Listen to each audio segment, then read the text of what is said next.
السلام علیکم دوستو، جموں کشمیر عوامی ایکشن کمیٹی نے جب سے قانون ساز اسمبلی سے مہاجرین کی نشستیں ختم کرنے کا مطالبہ کیا ہے، اس وقت سے نہ صرف مہاجرین میں بلکہ دنیا کے طول و عرض میں موجود کشمیریوں میں عجیب بے چینی پائی جا رہی ہے، اور یہ سمجھا جا رہا ہے کہ مقامی حقوق کی اس تحریک کے متذکرہ مطالبے کے سبب آزاد حکومت ریاست جموں کشمیر کے انتظامی ڈھانچے کو شدید خطرات لاحق ہو گئے ہیں، جو بنیادی طور پر آر پار کے ستونوں پر کھڑا ہے۔ یوں ایکشن کمیٹی اپنے اہم مقاصد سے ہٹ کر بیانیے کی جنگ میں الجھتی جا رہی ہے۔ دوستو، یہ بہت اہم ویلاگ ہونے جا رہا ہے، آخر تک جوڑے رہیں اور آئیں سمجھتے ہیں کہ مہاجرین کی نشستوں کے خاتمے کی کہانی آخر ہے کیا۔ یہ اچنبھے کی بات نہیں ہے کہ قوموں کی تاریخ میں ایسے مقام آئے ہیں جب مقبول بیانیہ کا آئین اور قانون کے ساتھ تصادم ہوا۔ اس کی بڑی مثال برطانوی سیاست دان اور وزیر دفاع انکو پولک کی 20 اپریل 1968 کی ایشیائی اور دوسرے باہر سے آنے والے لوگوں کے خلاف مشہور زمانہ تقریر، جسے ریورز آف بلڈ سپیچ کہا جاتا ہے، ہمارے سامنے موجود ہے۔ لیکن برطانوی معاشرے نے اسے مسترد کیا اور اہم قانون سازی، جسے ریس ریلیشن ایکٹ اور ایکول اپرچونٹی کے قوانین، اس معاشرے کی ترقی اور مضبوطی کا باعث بنے ہوئے ہیں۔ انہی قوانین اور مساوی حقوق کا نتیجہ ہے کہ آج کشمیر کی بیٹی شبانہ محمود برطانیہ کی وزیر داخلہ ہیں۔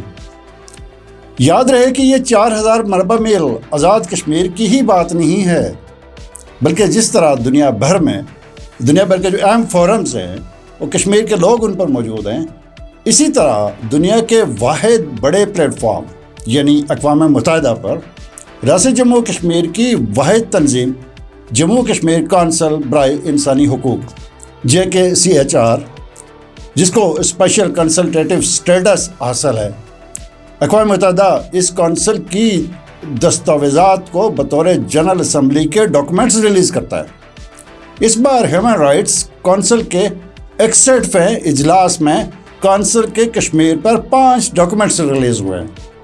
اس تنظیم نے آزاد کشمیر کی سول سوسائٹی، وزرائے اعظم، وزرائے کرام، ممبران اسمبلی اور حریت کانفرنس کو اقوام متحدہ میں پلیٹ فارم مہیا کیا ہے، اور یہ جو سٹیٹس ہے یہ آزاد حکومت کو بھی میسر نہیں ہے۔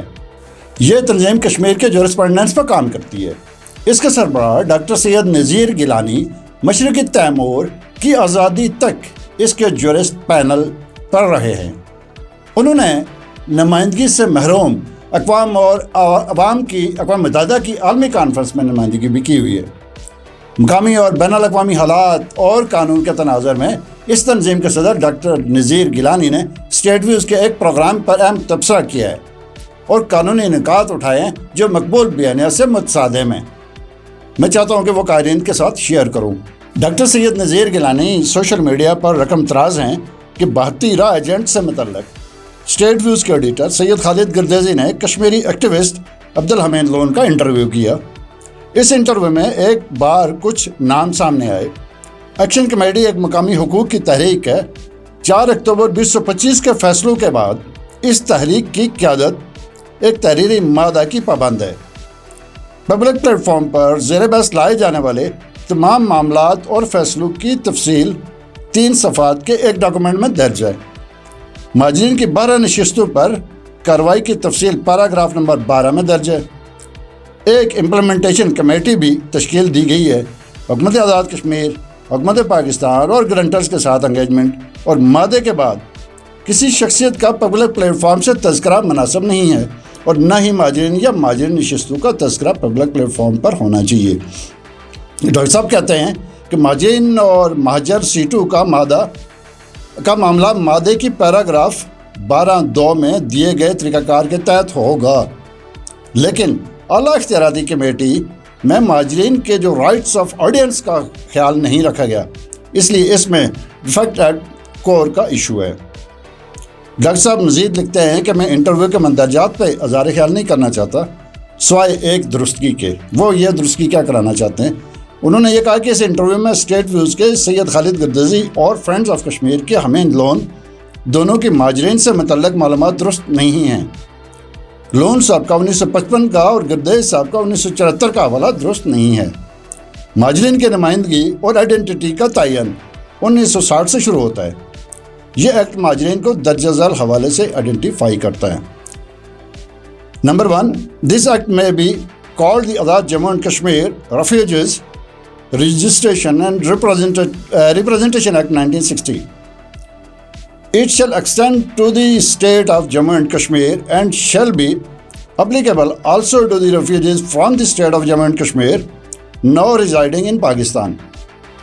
ان مہاجرین کو national of the state of Jammu and Kashmir کے طور پر آئیڈینٹیفائی کیا گیا ہے، جنہوں نے پاکستان میں ریفیوجی لی اور for the time being are residing there کے حوالے سے شناخت کیا گیا ہے۔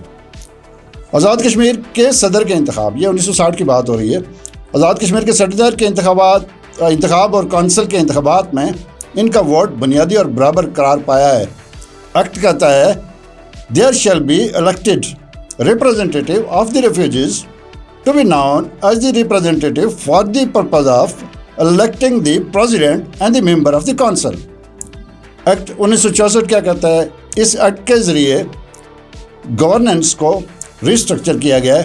ایکٹ 1970، اس ایکٹ میں مہاجرین کی پولیٹیکل پارٹیسپیشن کو ریفریم کیا گیا ہے۔ اس ایکٹ کی شق نمبر 3 میں کہا گیا ہے there shall be a president of Azad Jammu and Kashmir hereinafter call the president who shall be elected directly on the basis of adult franchise by the state of by the subject living in Azad Jammu and Kashmir and Pakistan in such manners as may be prescribed۔ اس act میں government سے مراد Azad government of the state of Jammu and Kashmir ہے، جو اس کو کہا گیا ہے۔ کانسٹیٹیوشن ایکٹ 1974، یعنی آئین 1974 میں مہاجرین کو آئینی تفویض دیا گیا، یعنی کہ کانسٹیٹیوشنلی ریپرزنٹیشن قرار دی گئی ہے۔ حمید لون صاحب اور سید خالد صاحب دونوں اس 1960، 1964، 1970، 1974 کی ایک کنٹینیوس لیگل چین سے بے خبر نظر آئے۔ 1960 میں مہاجرین کی نمائندگی کو تسلیم کیا گیا۔ There is no legal rupture, only a progressive consolidation. Kashmiri نمائندے حمید لون صاحب ایکشن کمیٹی سے شکوے اور اعتراضات کے لیے درست قوائف اور شواہد پیش نہیں کر سکے۔ میں لون صاحب، گردیز صاحب اور ایکشن کمیٹی کی قیادت سے گزارش کروں گا کہ وہ doctrine of vested and continuing political rights of UN CIP کے فریم ورک کے ساتھ ملا کر پڑھیں۔ ایک کانسٹیٹوئنسی دوسری کانسٹیٹوئنسی کو ختم نہیں کر سکتی۔ الیکشن کمیٹی کی ڈیمانڈ حدود کے تعین کی تشریح میں آتی ہے۔ اب مہاجرین کو کانسٹیٹیوشنل ایکویلٹی سے محروم نہیں کر سکتے۔ ڈاکٹر صاحب کی دلیل پر بطور ایڈیٹر اور میزبان میرا جواب یہ تھا سوشل میڈیا پر ان کے لیے کہ مہاجرین بارے گہرائی میں قانونی پوزیشن واضح کرنے پر آپ کا شکر گزار ہوں۔ تاہم اس انٹرویو کے دوران ضمنی اور سرسری طور پر مہاجرین کے قانون ساز اسمبلی میں حق نمائندگی کو ایکٹ 1974 اور 2018 میں 13ویں ترمیم کا باقاعدہ حصہ بن جانے کے حوالے سے گزارش کی تھی۔ بصورت دیگر 1960 اور 1961 کونسل اور صدارتی انتخابات کے لیے مہاجرین اور آزاد کشمیر کے لوگوں کو برابر نمائندگی حاصل تھی، یعنی آزاد کشمیر کا انتظامی سیٹ اپ دونوں کو ملا کر وجود میں آیا۔ تاہم اس امر پر بات ہونا ضروری ہے کہ مقبول بیانیہ کے مد مقابل حقائق پر زیادہ بات نہ ہونے کے سبب کنفیوژن پھیلتی جا رہی ہے۔ اب آتے ہیں دوسری طرف، جہاں میری ذاتی انڈرسٹینڈنگ ہے کہ جموں کشمیر عوامی ایکشن کمیٹی، جس کا نام ہی آزاد کشمیر سے نہیں بلکہ جموں کشمیر سے شروع ہوتا ہے، اس کے مطالبے پر مہاجرین کے نشستیں ختم ہوتی ہیں تو بنیادی طور پر آپ آزاد حکومت ریاست جموں کشمیر کے انتظامی ڈھانچے کی عمارت کے نیچے سے ایک بنیادی ستون ہی نکال دیں گے، جو ہمارا ریاست جموں کشمیر کے ستونوں پر آزاد کشمیر میں کھڑی ہے۔